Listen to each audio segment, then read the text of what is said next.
Hi hello வணக்கம். தீபிகா குட்டி YouTube channel உங்கள் பாண்டியன். இப்போ என்னென்னா நம்ம படா தோசை தான் பார்த்துட்ருக்கோம். படா தோசை அசோக் லைலாண்டில்.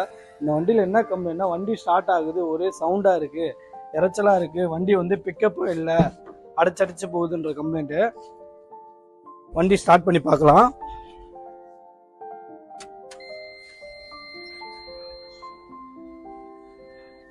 ஸ்டார்ட் பண்ணுவோம்.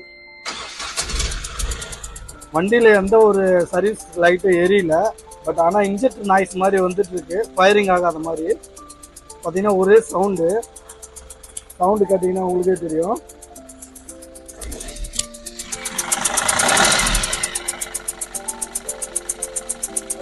வாசர் மாற்றிட்டு வண்டி ஸ்டார்ட் பண்ணி பார்ப்போம். அடுத்த கம்ப்ளைண்ட் அரெஸ்ட் ஆகுதான்னு ஃபுல்லாக வீடியோ பாருங்கள்.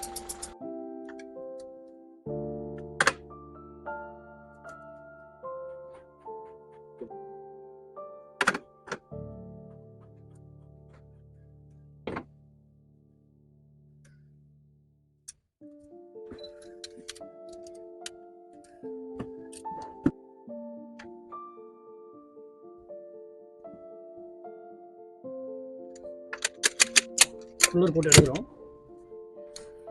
இங்கே பார்த்தீங்கன்னா தெரியும், ஃபுல்லாக கேஸ் இது வழியாக லீக் ஆகிட்டு சவுண்டு இதனால தான் எஃபெக்ட்டு. சவுண்டு இந்த இன்ஜெக்ட் வந்து பார்த்தீங்கன்னா ஃபயரே ஆகலை. ஃபயர் ஆகிட்டால் அதில் கொஞ்சம் கார்பன் படியும், சுத்தமாக ஃபயர் ஆகலை.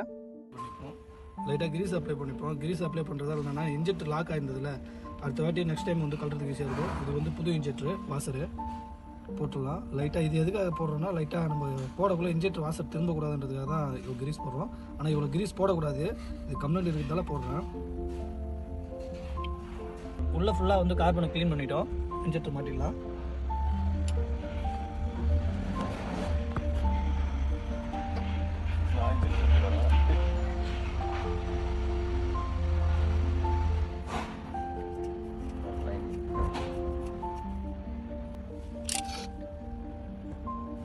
ஓகே,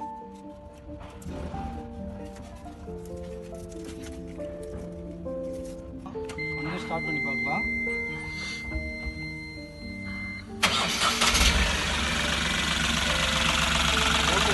எந்த ஒரு நாய்ஸ் இல்லை, நார்மலாக இருக்குது. அதே மாதிரி கொஞ்சம் லைட்டில் இன்ஜின்லேயும் வந்து எதுவும் லைட்லாம் முடியல, நல்லா ரேஸ் ஆகுது. நல்லா